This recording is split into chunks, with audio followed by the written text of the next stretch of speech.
2, 3, 4.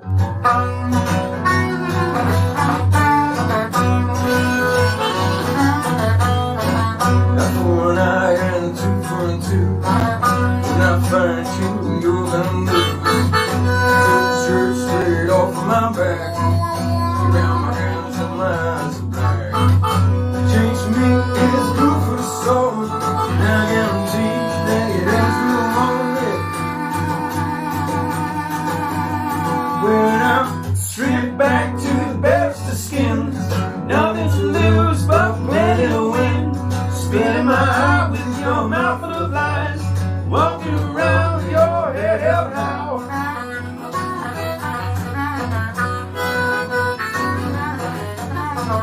Still to see that responsibility, passed around from time to time. 'Cause nobody takes the fault for their mistakes. We expect some reason why.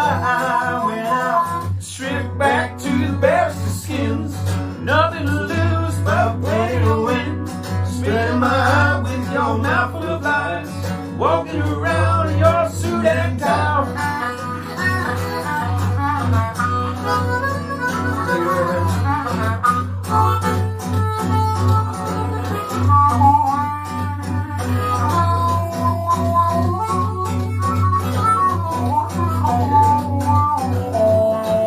Now when you have to shit upon your shoe, not staggering right in the face. We're not just a number, no. We're defining intellectual ways. When I'm stripped back to the best of skins, nothing to lose but plenty to win. Spinning my heart with your mouth full of lies, walking around with your hair held high.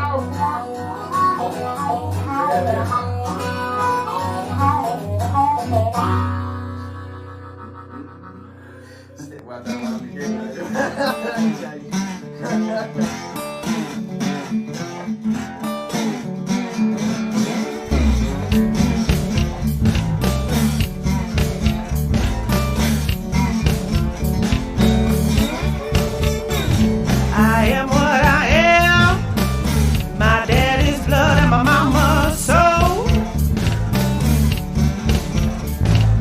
running through my veins, my DNA that makes me whole.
was just 5 and I recall I used to hide under my bed when someone used to visit us. I never talked to anyone. They call me strange, they call me weird. To them I was an outsider.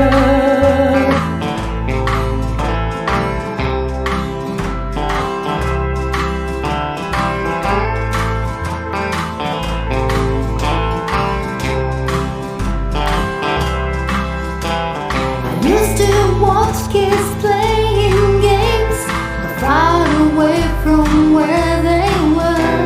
Then I grew up with my guitar, my friend was here, my brother's son. That's all I had and all I had. To them I was an outsider.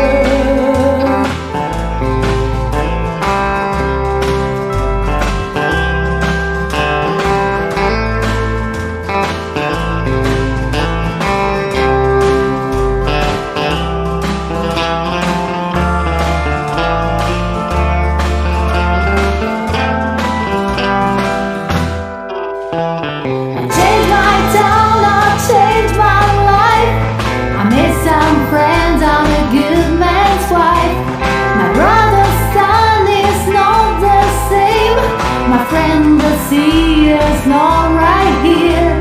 That's all I am and all I have. To them I'm still an outsider.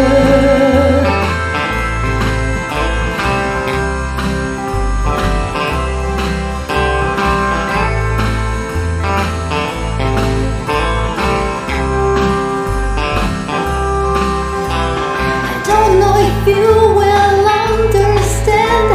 I don't belong to anywhere. I made all sounds, poems and waves. That's all you need to know about me. That's all I am and all I have. Don't have you call me an outsider.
Church, sing God's praise in the assembly of the faithful. Let God's people be glad. Let them praise His name with dancing and make music to God with timbrel and harp. Welcome to those who are carrying burdens. Welcome to those who are wounded. To those whose world might be falling apart. Jesus always has attention and friendship and energy towards those who are suffering. And the cross of Jesus is that symbol where God is singing the blues to us. It's that place, the site from which Jesus actually cries out, my God, why have you forsaken me?" And that ache of abandonment is itself the cry, the guttural cry of the blues. We can hear that ache. The blues testify that God is with us in our suffering, in our woundedness, in our loneliness, in our fear, in our anxiety. This is the place where God sings the blues to us, in our vulnerability. The autobiographical chronicle of personal catastrophe expressed lyrically. That is what God is doing always in the midst of our struggle, and that's what the blues has to teach us today.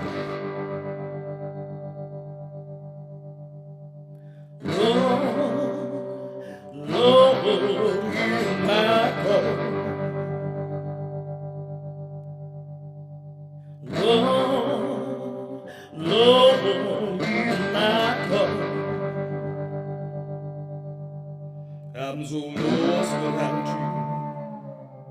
Can't find my way out. I'm so lost without you. Can't find my way out.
leave your church.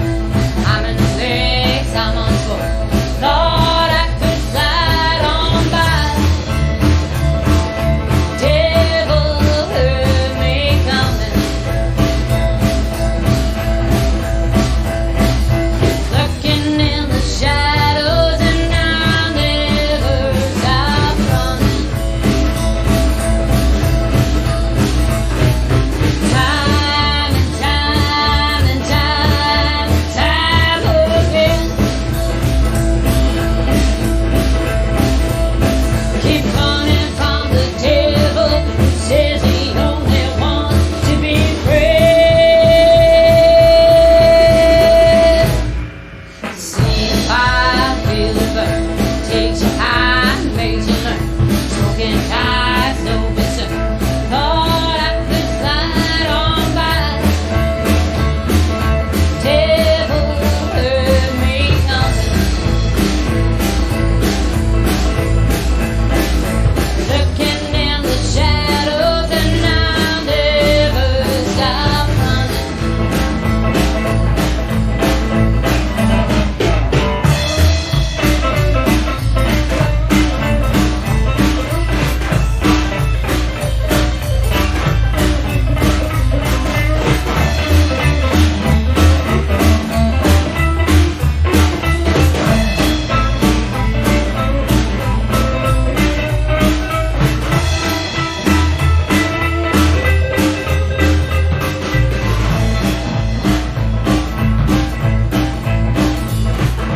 Time and time and time and time again. Keep running from the devil who says he only wants to be praised. See the fire, feel the burn, takes you high, makes you learn. Smoking ties, no concern. Thought I could slide on by. Devil heard me coming. Lurking in the shadows and I'll never stop running. Lurking in the shadows and I'll never stop running. Lurking in the shadows, the devil heard me coming.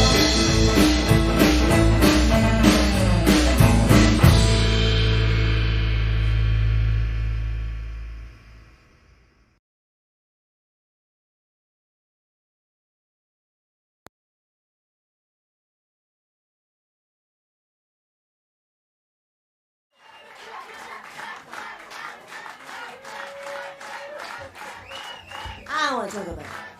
Hi, my name's Kat Pearson. I'm a blues singer. Live in London from Los Angeles, California. Never did I know how it would be. This venue is a great award-winning venue. And I've been playing here for about the last 3 years or so. Well, I felt the earth would open up and swallow me whole. People come pass through here on tour. They pass through here because they're local, like myself. They pass through here for many reasons. There's blues, jazz, folk, and a bit of soul as well. Your touch, your beautiful soul, carry with me wherever I go. Well, tonight we've got something going back to our roots concert, back to my roots concert. And we've got Francesco Ocuso on guitar.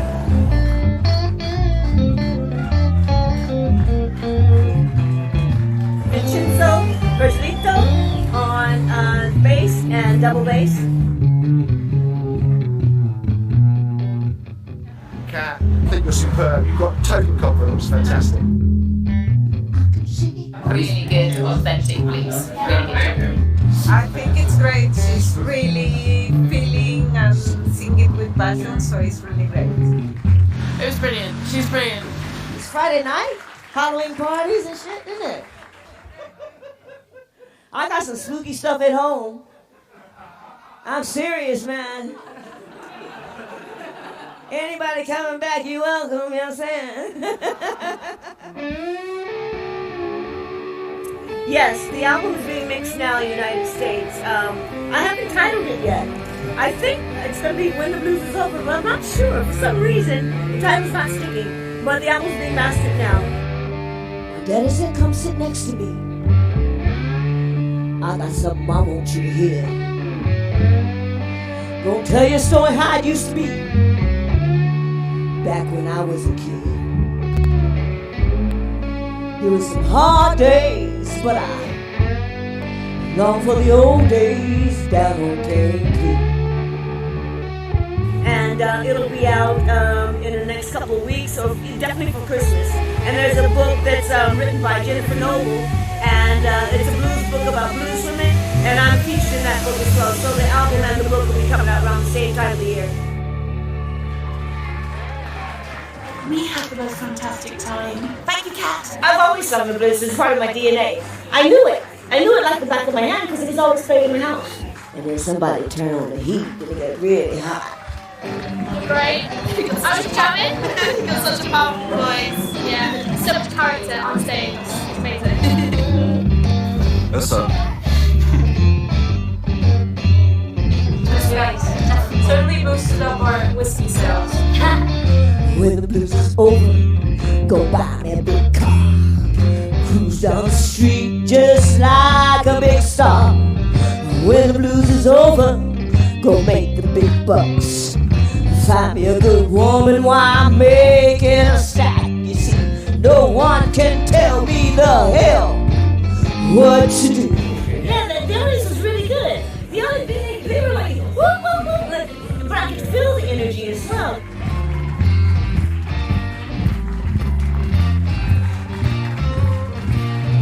Great evening. Wonderful.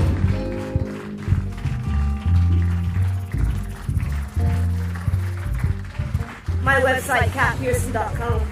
You can find most all the information there, and the album, pictures, videos, and anything you want to know. If not, just give me a ring. Thank you guys so much.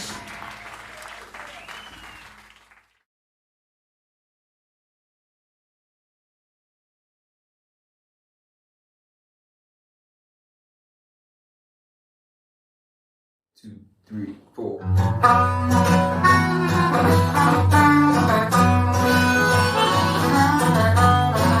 That's for an eye and two for a two. When I find you, you're gonna move. Take the shirt straight off my back. Around my hands and my eyes are black. Change me is blue for the soul. And I guarantee that it has no wrong there. When I'm stripped back to the best of skins, nothing to lose but plenty to win. Spitting my heart with your mouth full of lies, walking around with your head held high.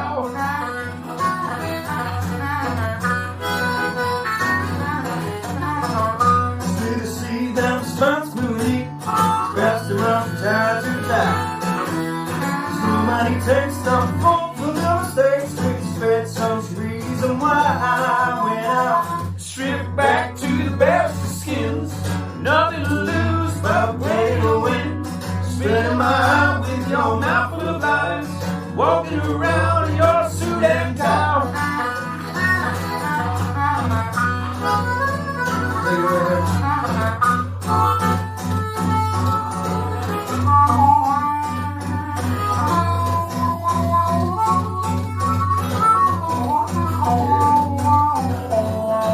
Yeah, I'm doing that shit from your shoe. I'm staggering around in the face.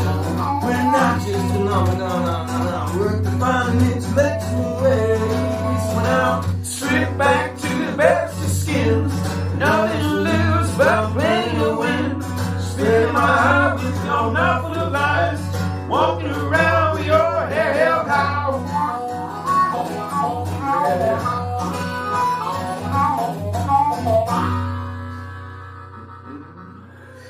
Why I'm the game with that?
Well, hello, hello, hello, and welcome to another episode of Live Talking Blues. Hit it, Patsy!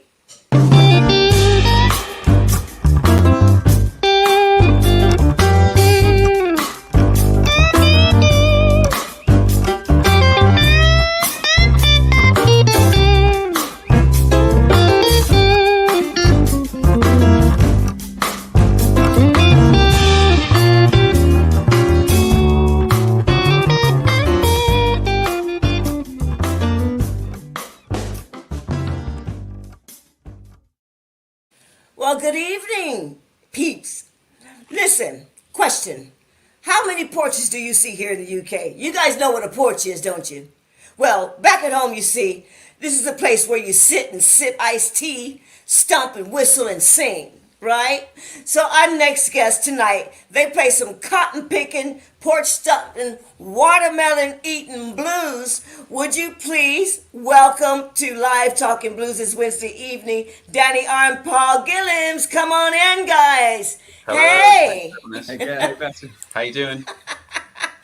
I'm pretty good. You know what I'm talking about, though. This cotton picking, porch stomping, watermelon eating blues. That's what it reminds me of when I listen to your music. I'm back on the porches in Oklahoma and Tennessee, where my family come from. I can't relate to any of those activities, but I have been on a porch in Texas. My grandmother lived in Texas for a while, and we stayed there and stared out across the prairie. She lived at a Flying L Ranch in Bandera, so we used to, me and my wife at the time, look out across there. So I can feel the porch vibe, and I'm glad that you get that from our music. So thank you. I sure do indeed, definitely. So, are you both from London? Are you gone stateside, or what's happening? No, we're from Lowestoft. Lowestoft, okay. Yes, we're from Lowestoft. My grandmother married a Texan who was working in Great Yarmouth, which is known for its oil business. And really, I didn't know that. So he was working for Brown and Root Company out of Great Yarmouth, and met my grandmother who was working in a guest house. So she went out to live out there and left my mum behind because she had us kids. But that's my life story. Danny's a Lowestoft man as well. Yeah, I mean, my family from Enfield. From Enfield, yeah. London, yeah. And then they moved up here in, I think it was 88, and I was born the year after. So I managed to still keep hold of the accent. But yeah, you say up here. We're in Lowestoft, yeah. So I mean, obviously, the family, moved up from London. So and that's where you guys. And we live on the most easterly town in Great Britain. So yeah, that's where we are. Yeah. Excellent. So you both have started playing instruments. I take it at a very early age because your skills are impeccable. Definitely. Paul, when did you pick up the your instrument? The mouth organ, harmonica, the mouth organ, whatever it is you want to call it. Yeah. I was 11, and it was being played around a scout. So I was in the scouts at the time. It was being played around a scout campfire. Literally somebody playing Gingangooli and all those scout campfire songs and stuff like that. And I just heard the guy playing it and thought, how is all that noise coming from that tiny instrument? And I wanted to know how to do that. So I begged the man for harmonica lessons. So I was 11 at the time. So we're talking 1988, the year before Danny was actually even born. Really? Okay. And Danny, you picked it up at an early age as well, did you, the guitar? I was about 15, but that was only through peer pressure, really. I mean, I was into my sort of my American sort of poetry, my rap, my hip hop. Spoken word type of thing, then that sort of free speech. Yeah, definitely. And I made some new friends when we went up to high school, and they were all into their sort of rock and stuff, and it wasn't really my bag. But I must admit, when my dad had an old acoustic that was had 4 strings on it in the loft, and he got it down for me, and I started learning some Michael Jackson songs on it and stuff. Really? Kind of got bit by the bug, and got some guitar lessons with Kevin Dean from there. And about 6 years of sort of playing lessons and that. But I suppose I've been playing about 17 years now. I'm 32, so love it. Such a big, it is a lifestyle, I guess, in a way as well. It's something that gets in your blood, and I never understood why or how people could, when they play, they make all those faces and they're kind of moving with it, and oh, that sort of thing. And then I started taking lessons myself, and there's something that goes through the guitar, doesn't it? And hits inside your soul, doesn't it? Yeah, I think if you can convey emotion through your instrument, then you make it a part of you. And I mean, like sitting next to Paul when he's playing that, I get lost in his playing. You see me start leaning over and listening to him more than what I'm doing, you know. But yeah, definitely, I 100% agree with it. Yeah, but music, Danny, was a big part. Played a big part in your home as growing up, though. I mean, as a family thing, it was like a backdrop for you, wasn't it? Yeah, I've never really known life without music. And my parents are big music lovers, and it's a wide range as well. So yeah, I just had a massive appreciation for it, and it was right across the board. So then to be able, my granddad Jack, he played the squeeze box, the accordion, and I never got to see him sort of every What'd you now call and it? then. A grease box. Squeeze box. Yeah. Squeeze box. Grease box is something else, isn't it? So he was I like pretty good that, at though, apparently. But he was amazing on that. And when he like used to visit me as a kid and that, he bought me a keyboard. And I used to just play all the flats and the sharp notes. You know, it sounded kind of like oriental across the top, but to me that was music. I was happy with that. And yeah, I just loved it. So to be able to be a musician in a family of music lovers was really cool. Excellent. Did your parents play in a band or anything like that, or they just love music? Just loved music. Yeah, that's brilliant. You know, going back to your harmonica, Paul, the what is it called? The collective, random collective. The What sorry? was the random collective? Random Sound, do you mean? Random Sound. Random Sound. That was the young harmonica band I was in that formed not long after I took up the harmonica. So my scout leader, who then showed me, who was playing the harmonica I first saw, found that there was quite an interest around our area. So he started a sort of out of school club for disadvantaged kids. It was free music lessons. If you came along to the church hall on a Sunday afternoon, you would get a free harmonica, free music lessons. You know, Creighton Yarmouth, I mean, still is, but at that time was a very, very deprived area. And free music lessons were like, yeah, I'm going, because there's no way my parents were buying a guitar or paying for a phone. But like Danny got his out of the loft.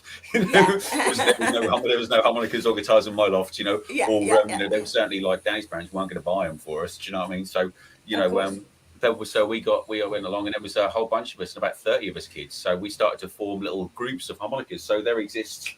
I'm going to show you one now. Okay, sure. There exist orchestral harmonicas. So this is a chord harmonica. So you got like a backing instrument,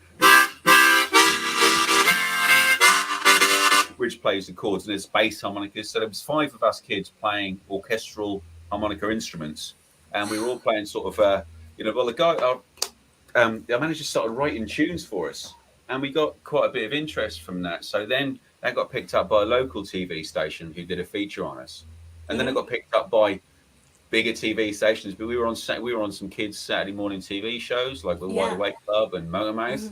And then it got mad, so we ended up doing a little American tour when I was about 14. No way. So Where did you go? Well, we went to Florida to be on the Mickey Mouse Club TV show. That's right. Did you win an award? You won an award there as well, didn't Golden you? Mickey is downstairs. There's a Golden Mickey award No downstairs way. in my lounge. Way, Oh, dude. fantastic. And then we flew up. We were flown up to New York to be on CBS Good Morning America. And our limo was parked behind Joan Rivers' limo. Wait. Your what? Our limousine. Your taken by a limousine. limousine. Okay, all right. It was like that, was it? Was it like that? Was It it? was so like that. Hell yeah, it was like that. Is that how you guys are rolling at 14, isn't it?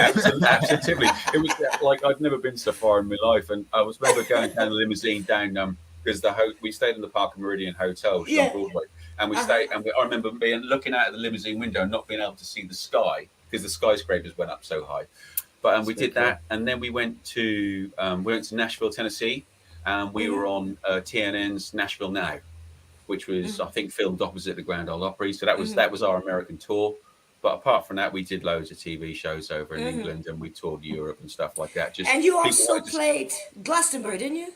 Yes, we played Glastonbury a few times. We were also on Jules Holland's Happening. Cool. Yeah, yeah.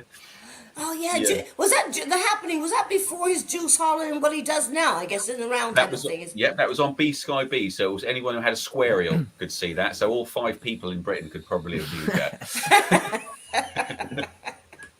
Yeah, B Sky B, which is a forerunner to Sky TV. So yeah, when was that? 1990. So yeah, we were on the same bill as Eartha Kitt, British comedy TV duo Trevor and Simon, and Lonnie Donegan. I met Lonnie Donegan. Yeah.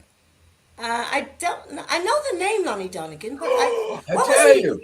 I know what. No. I'm sorry. I'm from Los Angeles. We didn't really have all that information. Can you give it to? Well, Lonnie Donegan was sort of, I guess he was a forerunner to the British blues explosion. But Lonnie Donegan was skiffle. So skiffle was very big in the early 1950s, which then there was lots of skiffle groups around, playing the washboards and a tea-chest bass, and a few of them had acoustic guitar. And Lonnie Donegan had an acoustic guitar and was quite big at the time. That then I believe, and lots of people believe, led to the 60s blues boom. It introduced that ethnic music to the UK and to this country. Lonnie Donegan was a forerunner for that. I would check him out. I for some reason I think I remember hearing a interview. Was it Rolling Stones talk about Lonnie Donegan? Absolutely, I bet it was. Yeah, for sure they would. Yeah, I think he was a heavy influence on them. Yeah.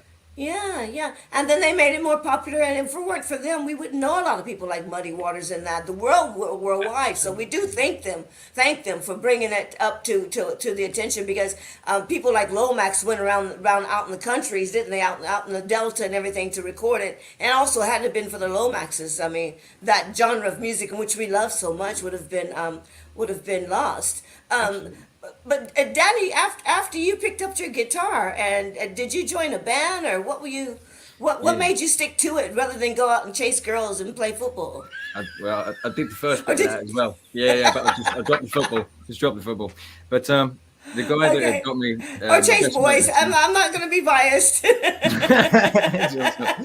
to be gender neutral here, so you know what I mean? You can do both. You can play guitar and chase at the same time. Yeah. Multi-instrumentalist. Mariachi. Big time. It was the chap that had got me to start playing the guitar. He was he was a big Iron Maiden fan, so he was pushing to get a band started, and he played bass.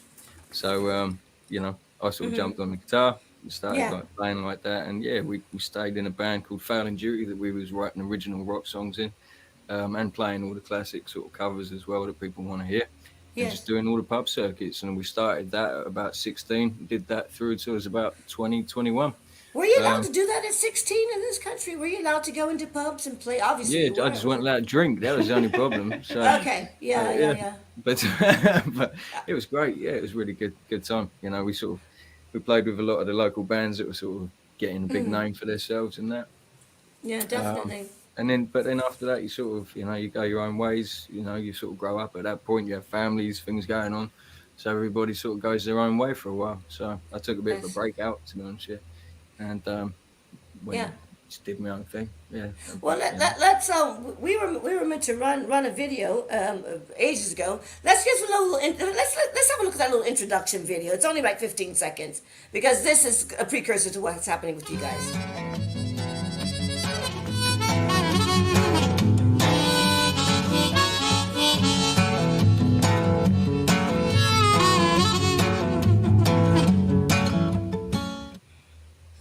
And what is this video we're looking at? What's happening there? What have you guys got going on?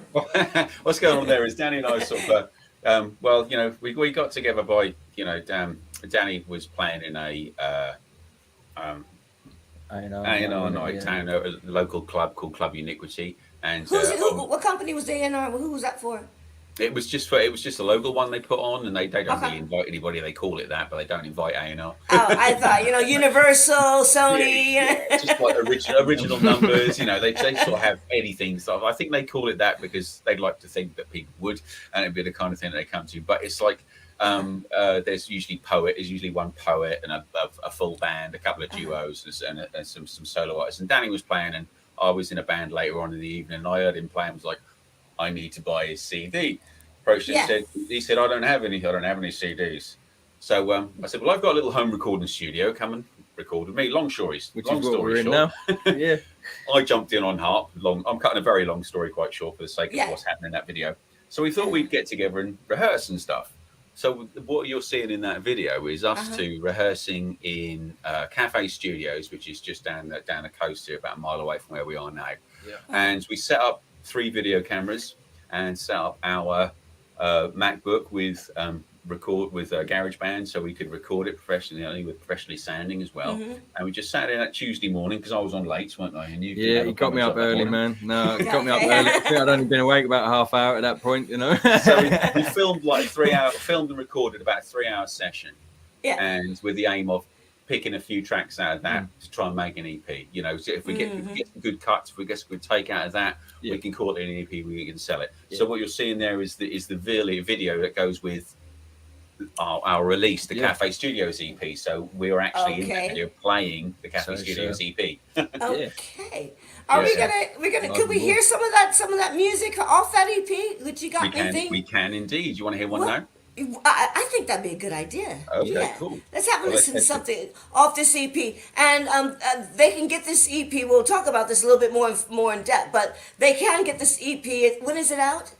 It's out on the 13th of June through all digital outlets. We've got CDs for sale from the 13th of June. So it all goes live on all the digital platforms. Your distributor does that these days, doesn't it? You know, so we set out for the 13th of June, and also CDs are available and cassettes as well. No way! No, you're kidding me. No. Yes, apparently more than 200,000 units. More than 200,000 units of cassettes were sold in the UK last year. You're shitting me. I'm not. No. You know, where's the machines at? Yeah, we really enjoyed it. We realized listen to the tape lag on that. That is fantastic. So you get that on CD, digital, cassette, and vinyl? Or no, the CD looks like a vinyl. It looks like a vinyl though. No, it looks like a vinyl.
I